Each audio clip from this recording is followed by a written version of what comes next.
sahip olduğunuzu sandığınız her şeyin size değil, sadece birkaç şirkete ait olduğunu söylesem, ne düşünürsünüz?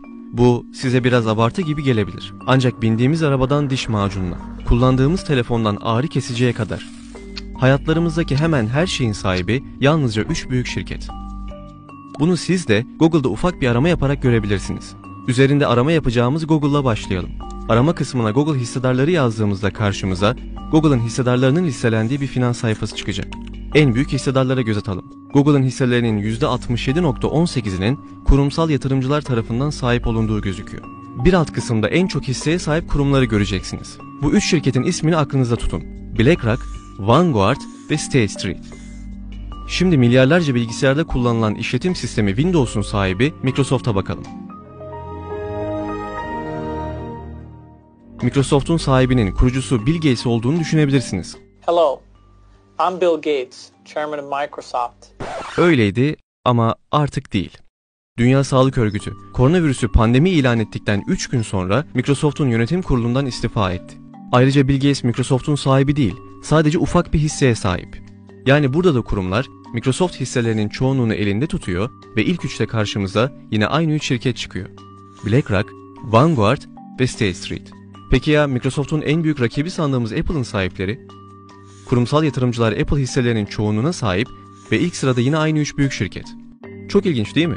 Birbirine rakip olarak bildiğimiz iki teknoloji devi aslında bir elmanın iki yarısı. Başka iki rakip markayı inceleyelim. Coca-Cola ve Pepsi.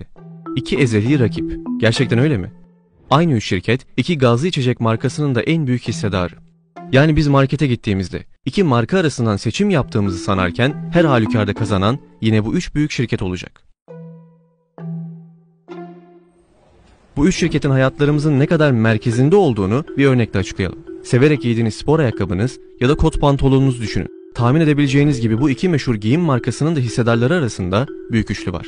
Peki bu giyim markalarının kumaş aldıkları en büyük tekstil firması, o da büyük üçlünün kontrolünde. En büyük ikinci, üçüncü ve hatta dördüncü büyük tekstil şirketleri, onlar da büyük üçlüye ait. Peki bu tekstil şirketleri, kumaş üretmekte kullandıkları pamuğu kimden tedarik ediyorlar? Monsanto. Monsanto dünyanın en büyük tohum üreticisi ve dünyadaki pamuk tohumunun %90'ını üretiyor. Dünyanın en büyük ilaç şirketlerinden biri olan Bayer, 2016 yılında Monsanto şirketini satın aldı. Evet, herkesin hayatında bir kez de olsa kullandığı ağrı kesici aspirin üreticisi Bayer.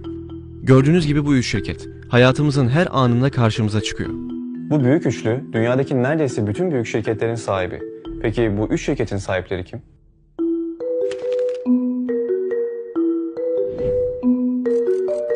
A new world order. A new world order. New world order. New world order. Küresel düzeyde yeni bir dünya düzeni inşa ediliyor. Daha adil bir küresel düzeni savunuyoruz.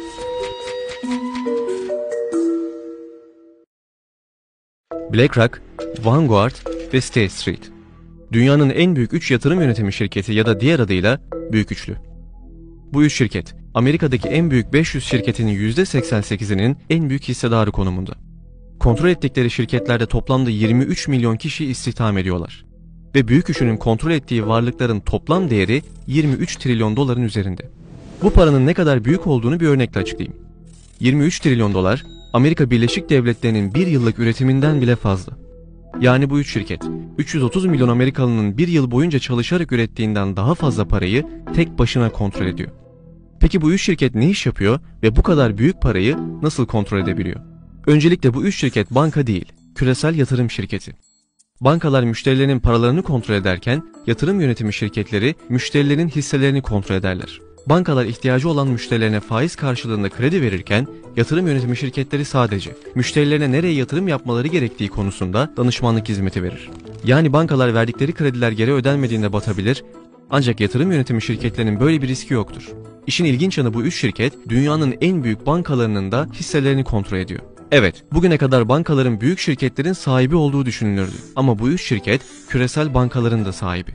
Büyük üçlü kontrol ettikleri hisselerin sahibi olmadıklarını, sadece müşterilerine daha çok kazandırmak için bu hisseleri yönettiklerini söylüyorlar. Bu kısmen doğru. Ancak söylemedikleri şey tüm hisselerinde oy haklarını da kullanmaları. Yapılan bir araştırma, büyük üçlünün oy kullanma süreçlerinde birlikte hareket edip aynı yönde oy kullandıklarını gösteriyor. Yani büyük üçlü küresel şirketlerin yönetiminde fiili olarak söz sahibi ve tüm bu şirketleri kendi çıkarları doğrultusunda kontrol ediyor. Büyük üçlünün bütün büyük şirketleri nasıl kontrol ettiğini gördük. Şimdi bu 3 dev şirketin sahiplerinin kim olduğuna bakacağız. Küresel şirketlerde yaptığımız gibi büyük üçlünün sahiplerini de Google'da arayalım. Büyük üçlüden BlackRock'ın hissedarlarını araştırdığımızda karşımıza ilginç bir tablo çıkacak. Çünkü BlackRock'ın en büyük hissedarları yine büyük üçlü ve en büyük hissedar da Vanguard. Yani büyük küresel şirketlerin çoğuna sahip olan büyük üçlü aynı zamanda hem kendilerinin hem de birbirlerinin sahibi. Durun dahası var. Çünkü büyük üçlüden Vanguard'ın hissedarlarını aynı yöntemle göremiyoruz. Belli ki Vanguard'ın sahipleri kim olduklarını öğrenmemizi istemiyorlar. Tabi bu büyük üçlünün gerçek sahiplerini öğrenmemize engel değil. Bunun için Oxfam'ın yayınladığı rapor bize bir ipucu veriyor. Rapora göre sadece 2153 milyarder dünyanın %60'ını oluşturan 4,6 milyar insandan 2 kat daha fazla servete sahip. Bu zenginliği anlamanıza yardımcı olayım. Eğer hepimiz 100 dolarlık banknotların üzerine otursaydık, dünyanın büyük kısmını oluşturan yoksullar yerde, orta gelirli kişiler sandalye yüksekliğinde, dünyanın en zengin 2 kişisi de uzayda oturuyor olurdu. Dünyada 2021 yılında toplam 2755 milyarder var ve Oxfam'ın raporuna göre bu milyarderlerin 3'te 2'si servetlerini miras ya da tekel yoluyla kazanmış. O halde büyük üçlünün sahiplerinin dünyanın en zengin insanları ve aileleri olduğunu söylemek yanlış olmayacaktır. Bu ailelerin birçoğunu kompletörlerinden zaten tanıyoruz. Rothschild, Rockefeller, Clinton ya da Bush ailesi. Yüzyıllardır neredeyse tüm sektörleri elinde tutan aileler. Peki sadece Google'da birkaç arama yaparak ortaya çıkartabildiğim bu bilgileri her gün takip ettiğimiz medya neden hiç yer vermiyor? Çünkü büyük üçlü bütün küresel medyanın da sahibi. Yani biz medyayı ve gündemi objektif bir şekilde takip ettiğimizi sansak da aslında sadece kendimizi kandırıyoruz. Çünkü bir avuç şirket ne görmemizi isterse onu görüyor, ne konuşmamızı isterse onu konuşuyoruz. O halde küresel medyanın sahiplerini öğrenmemiz gerekiyor. Örneğin sadece 5 şirket, tüm Amerikan medyasının %90'ını kontrol ediyor. London, 5 a.m. in Los Angeles. Other than that, it's kind of quiet around the country. Bunlar CBS, Time Warner, News Corp, Disney ve Comcast. İzlediğimiz sinema filmleri, televizyon kanalları, okuduğumuz gazeteler, tüm animasyon ve çizgi filmler, belgeseller ve hatta süper kahraman evrenleri bile bu 5 şirkete ait. Bu 5 şirketin de büyük üçlüye ait olduğunu söylememe gerek yoktur sanırım. Ayrıca yeni nesil dijital film platformları Netflix ve Amazon Prime'ı da unutmayalım. Çünkü sinema kültürünü neredeyse bitiren bu iki dijital film platformu da büyük üçlüye ait. Medyanın özgür ve bağımsız olduğunu düşündüğümüz diğer ülkelerde de durum aynı. Örneğin İngiltere'de bütün medya News Corp ve Daily Mail grubu tarafından kontrol ediliyor. BBC, İngiliz devletine ait yayın kuruluşu. Ancak kendi web sitesinde görebileceğiniz gibi Bill ve Melinda Gates Vakfı kanalın en büyük finansörlerinden biri. Özgür Fransız medyasına baktığımızda da sadece 40 tane milyarderin Fransa'daki tüm medyayı kontrol ettiğini görürsünüz. Bunun normal olduğunu ve birçok ülkede medyanın belli aileler tarafından kontrol edildiğini söyleyebilirsiniz. Ama mesele bu kadar basit değil. Çünkü bu zenginler sadece medyayı değil, gazetecileri de kontrol ediyor. Avrupa Gazetecilik Merkezi, Avrupalı gazetecileri eğitmeyi hedefleyen ve kar amacı gütmeyen bir kuruluş. Avrupa Gazetecilik Merkezi'nin sponsorlarına baktığımızda Bill ve Melinda Gates Vakfı'nı, George Soros'un Açık Toplum Vakfı'nı, Google'ı ve Facebook'u görüyoruz. Diğer yandan Project Syndicate de dünyadaki birçok kanala haber yorumları sağlayan bir kurum. Project Syndicate'in sponsorlarında da tanıdık isimler var. Bill Gates ve Soros'un vakıfları ve Avrupa Gazetecilik Merkezi.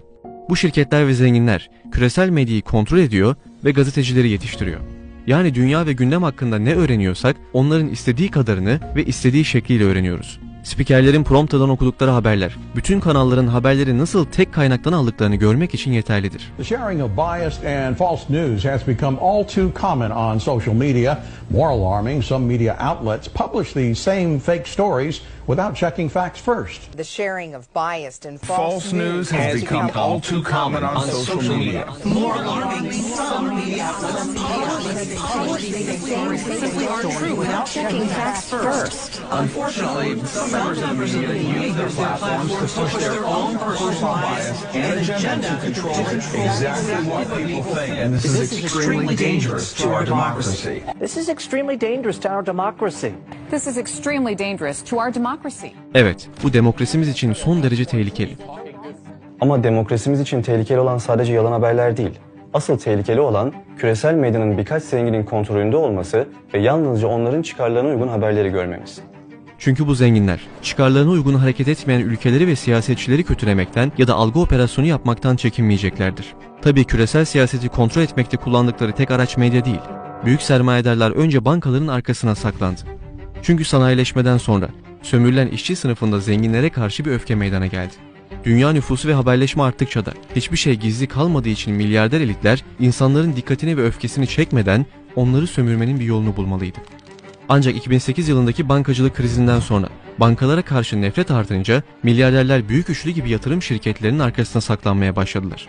Zenginler kendilerini gizlemek için bir şeyi daha kullandı. Büyük üçlünün ve hemen her şeyin sahibi bu zenginler kurdukları vakıflar ve hayır kurumlarıyla hem kendilerini gizlediler hem de dünya siyasetine yön verdiler. Rockefeller Vakfı, Bill ve Melinda Gates Vakfı, George Soros'un Açık Toplum Vakfı ve Clinton Vakfı hemen her alanda karşımıza çıkan vakıflardan bazıları. Peki zenginler bu vakıfları nasıl kullanıyor? Örnek olarak Bill Gates ve eski eşinin kurduğu Bill ve Melinda Gates Vakfı, Dünya Sağlık Örgütü'nün en büyük finansörü. Bu, Bill Gates'in vakfını, sağlığımızı ilgilendiren neredeyse bütün konularda en etkili kuruluşlardan biri yapıyor. Bill Gates Vakfı aynı zamanda Afrika başta olmak üzere küresel aşılama çalışmalarını da destekleyerek servetini hayır işlerinde kullanan bir milyarder imajı çiziyor. Başka bir örnek vereyim. Rockefeller ailesi 200 yıldır ürettikleri petrolle atmosferin ve çevrenin kirlenmesinin en büyük sorumlularından olabilir.